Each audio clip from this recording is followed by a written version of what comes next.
മഴതോരും മുൻപേ സീരിയലിന്റെ latest episode review ആണ് പറയുന്നത്. അങ്ങനെ നാട്ടിലെ കാര്യങ്ങളും വിവരങ്ങളെല്ലാം തന്നെ കൃത്യമായിട്ട് അറിയാവുന്ന ഗംഗാധര മേനോൻ ഭാര്യയുടെ വലിയ നിർബന്ധത്തിന് വഴങ്ങി നാട്ടിലേക്ക് തിരിച്ചു വരുവാണ്. ഒരുപാട് തവണ താൻ പോകില്ല എന്ന് ഭാര്യയോട് തറപ്പിച്ചു പറഞ്ഞതാണ്. പക്ഷേ അവസാനം അവർ വിട്ടില്ല.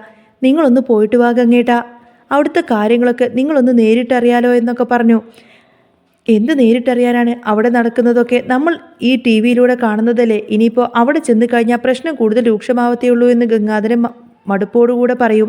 സാരമില്ല ഗംഗേട്ടാ, നിങ്ങളുടെ കൂടെ പിറന്നവരും അവരുടെ മക്കളുമല്ലേ അവിടെയുള്ളത്. എന്നാലും നിങ്ങളൊന്ന് പോയി നോക്ക്. നിങ്ങളെക്കൊണ്ട് എന്തെങ്കിലും ചെയ്യാൻ കഴിഞ്ഞാൽ അവർക്കത് വലിയൊരു ആശ്വാസമാവില്ലേ എന്ന് സ്നേഹത്തോടെ നിർബന്ധിക്കുകയാണ് മാലതി. ഗംഗാധര മേനോനെ അങ്ങനെ അവർ നാട്ടിലേക്ക് വണ്ടി കയറ്റി വിടും. നാട്ടിലേക്ക് എത്തിയ ഗംഗാധര മേനോൻ നേരെ ചെന്ന് വൈജയന്തിയാണ് കാണുന്നത്. കണ്ടപാടെ തന്നെ വൈജയന്തി അങ്ങ് തുടങ്ങി. എല്ലാ വിവരങ്ങളും അറിഞ്ഞല്ലോ ഗംഗേട്ട, പത്രത്തിലും ന്യൂസിലും ഒക്കെ എല്ലാ വിവരങ്ങളും വരുന്നുണ്ടല്ലോ. ആ അലീന, അവൾ ഒരൊറ്റൊരുത്തിയാണ് ഇതിനെല്ലാത്തിനും കാരണം.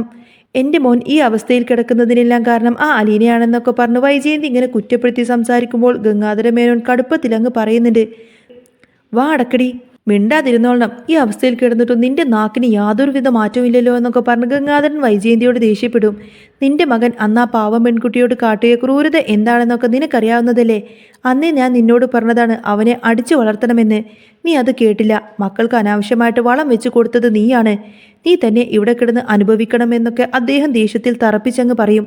ഇതിന് ഗംഗേട്ടൻ എന്തിനാ എന്നോടെങ്ങനെ ചൂടാവുന്നത്? ഞാൻ അലീനെ പറ്റിയിട്ട് പറഞ്ഞതേ ഉള്ളൂ എന്ന് വൈജയന്തി പിറുപിറുത്തു. അല്ലെങ്കിലും ആ ബാലചന്ദ്രനെ അവൾ പണ്ടേ കയ്യിലെടുത്തിരിക്കുകയാണ്. ഇപ്പോൾ ഞാൻ ഹോസ്പിറ്റലിൽ കിടക്കുന്നത് കൊണ്ട് തന്നെ ആ രണ്ടെണ്ണത്തിനും നല്ല സൗകര്യമായിരിക്കും. ഞാൻ ആ വീട്ടിൽ നിന്ന് പോകണമെന്നല്ലേ ബാലചന്ദ്രനും അവൾ പണ്ടേ വിചാരിച്ചു വെച്ചിരുന്നത്. ഇപ്പോൾ വിചാരിച്ച പോലെ തന്നെ നടന്നല്ലോ എന്ന് വൈജയന്തി പുച്ഛത്തോടെ പറയും. താൻ അവിടെയുള്ളപ്പോഴേ അവർക്ക് ഒളിയും മറയുമൊക്കെ വേണ്ടൂ. ഇപ്പോൾ അതിൻ്റെയൊന്നും ആവശ്യമില്ലല്ലോ എന്നും അവൾ മോശമായി തന്നെ സംസാരിച്ചു. വൈജയന്തി അലീന തൻ്റെ മകളാണെന്ന് അറിയാതെയാണ് ആ കുട്ടിയെ പറ്റിയിട്ടും സ്വന്തം ഭർത്താവിനെ പറ്റിയിട്ട് ചേർത്ത് ഈ വൃത്തികേടൊക്കെ പറയുന്നത് എന്ന് ആലോചിക്കുമ്പോൾ ഗംഗാധരൻ മേനോന് അത് സഹിക്കാനാവുന്നില്ല. ദേഷ്യം ഇരിച്ചു കയറിയ അദ്ദേഹം വൈജയന്തിയുടെ കവിളത്തൊരൊറ്റൊന്ന് നോക്കിയിട്ടൊന്ന് പൊട്ടിക്കാണ്. വൈജയന്തി അന്നേരം ആകെ തകർന്നു പോയി. എന്താ ഗംഗേട്ടാ, നിങ്ങൾ എന്താ ഈ കാണിച്ചത്? നിങ്ങൾ എന്തിനാ എന്നെ അടിക്കുന്നത്? അവിടെ നടക്കുന്ന കാര്യങ്ങളല്ലേ ഞാൻ നിങ്ങളോട് പറഞ്ഞോളൂ. അതിന് നിങ്ങൾ എന്നെ തല്ലിയല്ലേ എന്ന് സങ്കടത്തോടെ ചോദിക്കുകയാണ് വൈജയന്തി. അന്നേരം ഗംഗാധര മേനോൻ ശാന്തമായി തന്നെ പറഞ്ഞു. നിന്റെ വായിൽ നിന്നും വരുന്ന ഓരോ വാക്കും ആലോചിച്ചിട്ട് നീ പിന്നീട് ഒരുപാടത്തേക്ക് സങ്കടപ്പെടേണ്ടി വരും വൈജയെ. അതുകൊണ്ട് തന്നെയാണ് നിന്നെ ഞാൻ തല്ലിയത്. അത് നീ ഇപ്പോഴും ഓർമ്മിച്ചു വെച്ചോ എന്നും പറയും. ശരീരത്തിലുണ്ടാവുന്ന മുറിവ് നമുക്ക് എങ്ങനെയെങ്കിലുമൊക്കെ മായ്ച്ചു കളയാം. പക്ഷേ ഒരു വാക്കുകൊണ്ട് മനസ്സിലുണ്ടാവുന്ന ആ ഒരു മുറിവ് അതൊരിക്കലും മറക്കാനാവില്ല, അതൊരിക്കലും മായ്ക്കാനുമാവില്ല. അതുകൊണ്ട് ഓരോ വാക്കും നീ ഉപയോഗിക്കുമ്പോഴും സൂക്ഷിച്ച് ഉപയോഗിക്കണമെന്ന് അദ്ദേഹം വൈജയന്തിയെ ഉപദേശിക്കുകയാണ്. വൈജയന്തിയുടെ കണ്ണ് നിറഞ്ഞു. എന്താ ഗംഗേട്ടായത്? അലീനെ പറ്റിയിട്ട് ഞാൻ എന്തെങ്കിലും പറയുമ്പോൾ പണ്ടൊക്കെ ശിവേട്ടനോ രാജീവേട്ടനൊക്കെ എൻ്റെ കൂടെ നിൽക്കുമായിരുന്നു. ഗംഗേട്ട മാത്രമേ അന്ന് എന്നെ എതിർത്തിരുന്നുള്ളൂ. പക്ഷേ ഇപ്പോൾ ശിവേട്ടനോ രാജീവേട്ടനോ ഉൾപ്പെടെ എല്ലാവരും എന്നെ വഴക്ക് പറയുന്നു. അലീനയെ പറ്റിയിട്ട് മോശമായിട്ടൊരു വാക്ക് പോലും എൻ്റെ സ്വന്തം സഹോദരന്മാരോട് പറയാൻ പോലും എനിക്ക് പറ്റുന്നില്ല. അവരെല്ലാവരും എന്നെ എതിർക്കുകയാണല്ലോ. അതിന് കാരണം എന്താണെന്ന് വൈജയന്തി ചോദിക്കുമ്പോൾ ഗംഗാധര മേനോന് മറുപടിയൊന്നും ഉണ്ടായിരുന്നില്ല. അദ്ദേഹം തല താഴ്ത്തി നിന്ന് വല്ലാതെ അങ്ങനെ വിയർക്കുന്നുണ്ട്. എന്താ ഗംഗേട്ടാ പറ്റിയത് എന്ന് അവൾ വീണ്ടും ചോദിക്കുമ്പോൾ അദ്ദേഹം പറഞ്ഞു. വൈജയ്, നീ ഒരു കാര്യം ആലോചിച്ചു നോക്ക്. നിനക്ക് ആദ്യം ജനിച്ച കുഞ്ഞ് ഇപ്പോൾ ജീവനോടെ ഉണ്ടായിരുന്നുവെങ്കിൽ ആ അലീനയുടെ അതേ പ്രായമായിരിക്കില്ലേ ഉണ്ടാവുന്നത്? ആ കുട്ടിയെ ചേർത്ത് വെച്ചുകൊണ്ടല്ലേ നീ ബാലചന്ദ്രനെ പറ്റിയിട്ട് ഇങ്ങനെ മോശം വാക്കുകളൊക്കെ പറയുന്നത്? ആ കുട്ടി മരിച്ചില്ലായിരുന്നുവെങ്കിൽ ഇന്നത് അലീനയുടെ പ്രായം തന്നെ ഉണ്ടാവുള്ളൂ എന്ന് അദ്ദേഹം സൂചിപ്പിച്ചു. ഇത് കേട്ടപ്പോൾ വൈജയന്തിക്ക് പഴയ കാര്യങ്ങളൊക്കെ ഓർത്തുകൊണ്ട് തന്നെ സങ്കടം വരുന്നുണ്ടായിരുന്നു. അതൊക്കെ എന്തിനാ ഗംഗേട്ട ഇപ്പോൾ പറയുന്നത്? ഒരിക്കലും ഓർക്കാൻ ആഗ്രഹിക്കാത്ത കാര്യങ്ങളാണ് ഞാനത്. അതൊക്കെ ഞാൻ എന്നെ കുഴിച്ചു മൂടിയതാണ്. എന്നെ അതൊന്നും ഇനി പറഞ്ഞ് ഓർമ്മിപ്പിക്കരുത്. ആ മനുഷ്യൻ്റെ മുഖം പോലും ഞാൻ മറന്നതാണ്. അതുകൊണ്ട് ഇടയ്ക്കിടയ്ക്ക് ആ കുഞ്ഞിൻ്റെ കാര്യം പറഞ്ഞ് എന്നെ ഇങ്ങനെ കുത്തി നോവിക്കല്ലേ എന്നൊക്കെ പറഞ്ഞ് അവളെങ്ങനെ സങ്കടപ്പെട്ട് കരയും. നിന്റെ ഈ പ്രവൃത്തികളൊക്കെ കാണുമ്പോഴാണ് ഞാൻ ആ കാര്യം പറഞ്ഞു പോകുന്നത് വൈജയെ. അല്ലാതെ നിന്നെ വേദനിപ്പിക്കാൻ വേണ്ടിയിട്ടൊന്നുമല്ല. നിന്റെ വാക്ക് സൂക്ഷിച്ച് ഉപയോഗിച്ചിരുന്നുവെങ്കിൽ എനിക്ക് ഇങ്ങനെയൊന്നും പറയേണ്ട ഗതികേട് വരില്ലായിരുന്നു എന്നും അദ്ദേഹം പറഞ്ഞു. ഒരു പെൺകുട്ടിയെ ഇത്രയധികം മോശമായി ചിത്രീകരിക്കേണ്ട ആവശ്യമുണ്ടോ? യാതൊരു കുറ്റവും ചെയ്യാത്ത നിന്റെ മക്കളെയും നോക്കിയിട്ട് ആ കുട്ടി അവിടെ കഴിയാണ്. ബാലചന്ദ്രനും നീയും ഹോസ്പിറ്റലിലായപ്പോൾ നിന്റെ പെൺമക്കൾക്ക് കൂട്ടുനിന്നത് അലീന മാത്രമാണ്. രോഹിത് അവളോട് കാട്ടിക്കൂട്ടിയ ക്രൂരതകൾ അവൾ പോലീസിനോട് പറഞ്ഞിരുന്നുവെങ്കിൽ അവൻ എന്നെ അകത്തായേനെ. ഇപ്പൊ പത്രക്കാരും നാട്ടുകാരും നിന്റെ വീട് കയറി ആക്രമിക്കാത്തത് അലീന അവിടെ കാവലായുള്ളത് കൊണ്ട് മാത്രമാണ് എന്നും ഗംഗാധര മേനോൻ അവിടെ വ്യക്തമാക്കി. മതി ഗംഗേട്ട, എനിക്കിത് കേൾക്കണ്ട. അവൾ ഉള്ളതുകൊണ്ട് മാത്രമല്ല എൻ്റെ മകൾ അവിടെ സുരക്ഷിതമായിരിക്കുന്നത്. എൻ്റെ കയ്യിൽ പണമുണ്ട്. വേണമെങ്കിൽ ഞാനൊരു വേലക്കാരിയെ വെച്ചിട്ട് മക്കളെ നോക്കിക്കൊള്ളാം. അല്ലാതെ അവൾ എങ്ങനെ വാനോളം പുകഴ്ത്തേണ്ട കാര്യമൊന്നുമില്ല എന്ന് വൈജയന്തി ദേഷ്യപ്പെട്ട് സംസാരിക്കും. നിന്നോട് പറഞ്ഞിട്ട് ഒരു കാര്യവുമില്ല എന്നൊക്കെ പറഞ്ഞ് ഗംഗാധര മേനോൻ അവിടെ നിന്നും ഇറങ്ങി ശിവശങ്കര മേനോൻ്റെ വീട്ടിലേക്കാണ് പോകുന്നത്. അവിടെ രാജീവനും ശിവശങ്കരനും കമലയും ഒക്കെ ഉണ്ട്. ഗംഗേട്ട, എൻ്റെ മക്കളെ പുറത്തിറക്കാൻ എന്തെങ്കിലും ചെയ്യാൻ കഴിയുമോ എന്ന് ശിവേട്ടൻ ചോദിക്കുമ്പോൾ ഗംഗാധര മേനോൻ അങ്ങ് പൊട്ടിത്തെറിക്കാണ്. എടാ, നിനക്ക് നാണമില്ലേ എന്നോട് ഇങ്ങനെയൊക്കെ ചോദിക്കാൻ? നിന്റെ മകൻ ഒരു പാവം പെൺകുട്ടിയെ പിച്ച് ചീന്തി 4 പേർക്ക് കാഴ്ചവെച്ചു. ഇത്തരം വൃത്തികെട്ടവനെ പുറത്തിറങ്ങാൻ റിട്ടയർഡ് കേണലായ ഞാൻ സ്റ്റേഷനിൽ കയറി ഇറങ്ങണമെന്നാണോ? അദ്ദേഹം ദേഷ്യപ്പെട്ട് ചോദിച്ചു.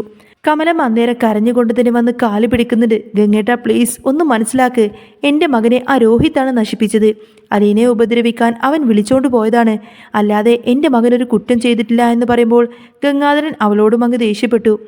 നീ എൻ്റെ സഹോദരൻ്റെ ഭാര്യയാണെന്നും ഞാനൊന്നും നോക്കില്ല കമലേ. നീയൊക്കെ തന്നെയാണ് അവനെ ഇത്രത്തോളം വഷളാക്കുന്നത് എന്ന് അദ്ദേഹം തറപ്പിച്ചു പറഞ്ഞു. നിന്റെ മകൻ തന്നിലെ ആ പെൺകുട്ടിയെ സ്നേഹമാണെന്ന് നടിച്ചിട്ട് പാർട്ടിക്ക് വിളിച്ചോണ്ട് പോയത്. അപ്പോൾ അവനല്ലാതെ വേറെ ആരാണ് അതിൻ്റെ കുറ്റക്കാരൻ എന്നും അദ്ദേഹം ചോദിക്കുന്ന സമയത്തിൻ്റെ കമലമ്മക്ക് പിന്നെ മറുപടിയൊന്നുമില്ല.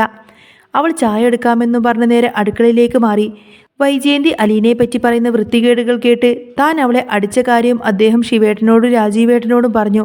സ്വന്തം മകളെ പറ്റിയിട്ട് ഇത്രയും മോശമായി പറയാൻ അവൾക്ക് എങ്ങനെ നാവ് പൊങ്ങുന്നു എന്ന് അദ്ദേഹം അത്ഭുതപ്പെടുകയാണ്. വൈജയന്തിയുടെ മകളാണ് അലീന എന്ന സത്യം തുറന്നു പറഞ്ഞാലോ എന്നുവരെ രാജീവൻ ചോദിക്കുമ്പോൾ കമലമ്മ ഇതെല്ലാം തന്നെ ഒളിഞ്ഞു നിന്ന് കേൾക്കുന്നുണ്ടായിരുന്നു. 22 വർഷം മുൻപ് വൈജയന്തിക്കുണ്ടായ ആ ഒരു പ്രണയം, അതിൽ ജനിച്ച കുഞ്ഞാണ് അലീന എന്നറിഞ്ഞപ്പോൾ കമലമ്മ ആകെ ഷോക്കേറ്റതുപോലെ നിൽക്കുകയാണ്. ഇവൾ ഇത്രയും നാൾ എല്ലാവരെയും ചതിക്കുമായിരുന്നു അല്ലേ എന്ന് അവൾ ആലോചിച്ചു നിന്നു. ഉടനെ തന്നെ കമലം ബാലചന്ദ്രനെ വിളിച്ച് ഈ കാര്യങ്ങളെല്ലാം തന്നെ വിളിച്ചു പറഞ്ഞു. വൈജയന്തി ഇത്രകാലം നിങ്ങളോട് വലിയ ചതിയാണ് ചെയ്തത് ബാലേട്ടാ.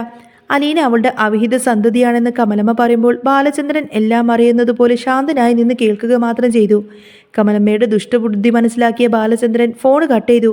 പിന്നീട് ശിവശങ്കര മേനോൻ കമലയെ വിളിച്ച് ഭീഷണിപ്പെടുത്തുന്നുണ്ട്. ഇനി നിന്റെ നാവിലൂടെ ഈ സത്യമെങ്ങാനും പുറത്തു വന്നു കഴിഞ്ഞാൽ നീ എൻ്റെ ഭാര്യയായിട്ട് ഈ വീട്ടിൽ ഉണ്ടാവില്ല എന്നും പറഞ്ഞ് ഭീഷണിപ്പെടുത്തു. ഗംഗാധര മേനോൻ പിന്നീട് ബാലചന്ദ്രൻ്റെ വീട്ടിലേക്കെത്തി അദ്ദേഹത്തെ കാണുന്നു. അലീനെ പറ്റിയിട്ട് ബാലചന്ദ്രൻ ഇങ്ങനെ പുകഴ്ത്തി സംസാരിക്കുമ്പോൾ ഗംഗാധരൻ കുറ്റബോധത്തോടെ ഇതെല്ലാം തന്നെ കേട്ടു നിൽക്കുമായിരുന്നു. തൻ്റെ സഹോദരിക്ക് വേണ്ടിയിട്ട് ബാലചന്ദ്രൻ്റെ ജീവിതം ബലി കൊടുത്തതിൽ തനിക്കും പങ്കുണ്ടല്ലോ എന്ന് അദ്ദേഹം വേദനയോടുകൂടെ ഓർത്തു. ഇതേ സമയത്തന്നെ രോഹിത്തിനെ രക്ഷിക്കാൻ തൻ്റെ കയ്യിൽ ഒരു വഴിയുണ്ട് എന്ന് അലീന ബാലചന്ദ്രനോട് പറയും. അലീനയുടെ ആത്മവിശ്വാസം നിറഞ്ഞ വാക്കുകൾ കേട്ട് ബാലചന്ദ്രൻ മേനോൻ അല്പം ആശ്വസിച്ചുവെങ്കിലും അദ്ദേഹത്തിൻ്റെ ഉള്ളിൽ വലിയൊരു ഭയമുണ്ടായിരുന്നു. മോളെ, നീ എന്തിനാ ഈ തീക്കളിക്ക് മുതിരുന്നത്? അവൻ നിന്നെ അപായപ്പെടുത്താൻ വേണ്ടി നോക്കിയവനാണ്. രോഹിത്തിനെ രക്ഷിക്കാൻ നീ എന്തിനാ ഇത്രയധികം കഷ്ടപ്പെടുന്നത് എന്ന് ചോദിക്കാണ് ബാലചന്ദ്രൻ. അലീന പതിയെ പുഞ്ചിരിച്ചുകൊണ്ട് പറഞ്ഞു, അച്ഛാ, ഇത് രോഹിത്തിന് വേണ്ടിയിട്ടല്ല, സത്യത്തിന് വേണ്ടിയിട്ടാണ്. ഹരിയുടെയും അമ്മയുടെയും തണലിൽ വളർന്നതുകൊണ്ട് മാത്രം വഴി തെറ്റിപ്പോയ ഒരു പാവമാണ് രോഹിത്. അവനെ ശരിക്കും കുടുക്കിയത് ഹരിയാണ്. ആ ഒരു പാവം പെൺകുട്ടിയെ ദ്രോഹിക്കാൻ രോഹിത്തിനൊരിക്കലും കഴിയില്ല എന്ന് എനിക്ക് ഉറപ്പായിരുന്നു. അലീന തൻ്റെ പ്ലാനെല്ലാം തന്നെ ബാലചന്ദ്രനോട് വിശദീകരിച്ചു. അതേസമയം കമലമ്മയുടെ ഉള്ളിൽ പ്രതികാരത്തിൻ്റെ തീ എരിയുന്നുണ്ടായിരുന്നു. ശിവശങ്കര മേനോൻ ഭീഷണിപ്പെടുത്തിയെങ്കിലും വൈജയന്തിയുടെ ഈ ഒരു രഹസ്യം ഉപയോഗിച്ച് അവളെ തകർക്കാൻ തന്നെ കമലമ്മ തീരുമാനിച്ചു. വൈജയന്തിയുടെ 2 പെൺമക്കളെയും വിളിച്ച് ഈ ഒരു സത്യം അറിയിക്കാനാണ് കമല പദ്ധതിയിട്ടത്. നോക്കിക്കോടി വൈജയന്തി, നിന്റെ ആ വലിയ തറവാടും ആഭിജാത്യവും എല്ലാം ഒരു വാർത്തയോടുകൂടെ തന്നെ ഞാൻ അങ്ങ് മണ്ണിൽ ചവിട്ടി തരക്കും, കമലമ്മ മനസ്സിൽ പറഞ്ഞു. അടുത്ത ദിവസം അലീന രോഹിത്തിനെ കാണാൻ വേണ്ടിയിട്ട് ജയിലിലേക്ക് പോയി. തന്നെ കണ്ടപ്പോൾ തന്നെ രോഹിത് അങ്ങ് പൊട്ടിക്കരഞ്ഞു. അലീന, എന്നോട് ക്ഷമിക്ക്. ഞാൻ ഇത്രയും വലിയൊരു പാപം ചെയ്യുമെന്ന് കരുതിയിരുന്നില്ല. ഹരി എന്നെ നിർബന്ധിച്ചതാണ്, രോഹിത് വിതുമ്പിക്കൊണ്ട് പറഞ്ഞു. അലീന അവനെ സമാധാനിപ്പിച്ചു. രോഹിത്, നിനക്ക് പുറത്തിറങ്ങണോ? എങ്കിൽ ഞാൻ പറയുന്നത് നീ ചെയ്യണം. അന്ന് ബർത്ത്ഡേ പാർട്ടിയിൽ നടന്ന കാര്യങ്ങളെല്ലാം ഒരക്ഷരം വിടാതെ മജിസ്ട്രേറ്റിൽ നീ തുറന്നു പറയണം. ഹരി എങ്ങനെയാണ് നിന്നെ ഇതിലേക്ക് വലിച്ചഴിച്ചത് എന്നും എല്ലാ കാര്യങ്ങളും നീ കോടതിയിൽ തുറന്നു പറയണമെന്ന് പറയും. ആദ്യം ഒന്ന് പേടിച്ചുവെങ്കിലും അലീനയുടെ വാക്കുകൾ രോഹിത്തിന് ധൈര്യം നൽകി. അവൻ കോടതിയിൽ സത്യം വിളിച്ചു പറയാൻ തന്നെ തയ്യാറായി. ഇതോടുകൂടെ തന്നെ ഹരി ആകെ തളർന്നു. തങ്ങളുടെ കള്ളത്തരങ്ങളെല്ലാം പുറത്തു വരുമെന്ന് കണ്ടപ്പോൾ അവർ പരസ്പരം പഴിചാരാനും തുടങ്ങി. അതിനിടെ ഗംഗാധര മേനോൻ വീണ്ടും വൈജയന്തിയുടെ അടുത്തേക്കെത്തി. വൈജയന്തിയുടെ അവസ്ഥ കണ്ട് അദ്ദേഹത്തിന് സഹതാപം തോന്നി. എങ്കിലും സത്യം എന്നാണെങ്കിലും അവൾ തിരിച്ചറിയണമെന്ന് അദ്ദേഹം ആഗ്രഹിച്ചു. വൈജയ്, നീ ഇത്രയും കാലം വെറുത്തിരുന്ന ആ ഒരു കുട്ടി നിന്റെ മകനെ രക്ഷിക്കാൻ വേണ്ടിയിട്ട് പോരാടുകയാണ്. നീ അവളോട് ചെയ്ത തെറ്റുകൾക്ക് ദൈവത്തിൻ്റെ ഈ ഒരു ശിക്ഷയെങ്കിലും നീ ഏറ്റുവാങ്ങിക്കണം, അദ്ദേഹം ശാന്തനായിക്കൊണ്ട് പറഞ്ഞു. കോടതി വിധി വന്ന ആ ഒരു ദിവസം ഏവരെയും ഞെട്ടിക്കുന്നതായിരുന്നു. രോഹിത്തിനെ മുഖ്യപ്രതി സ്ഥാനത്ത് നിന്നും ഒഴിവാക്കി. ഹരിയെയും ബാക്കി 3 പേരെയും ശിക്ഷിച്ചു. രോഹിത്തിന് ജാമ്യം ലഭിച്ചു. അവൻ നേരെ ചെന്ന് അലീനയുടെ കാൽക്കൽ വീണുകൊണ്ട് തന്നെ മാപ്പ് പറഞ്ഞു. ഈ ഒരു കാഴ്ച കണ്ടു നിന്ന വൈജയന്തിയുടെ ഉള്ളിൽ എവിടെയോ ഒരു മാതൃത്വം ഉണരുന്നുണ്ടായിരുന്നു. തൻ്റെ മോനെ രക്ഷിച്ച ആ ഒരു പെൺകുട്ടിയെ അവൾ ആദ്യമായി തന്നെ പകയില്ലാതെയൊന്ന് നോക്കി.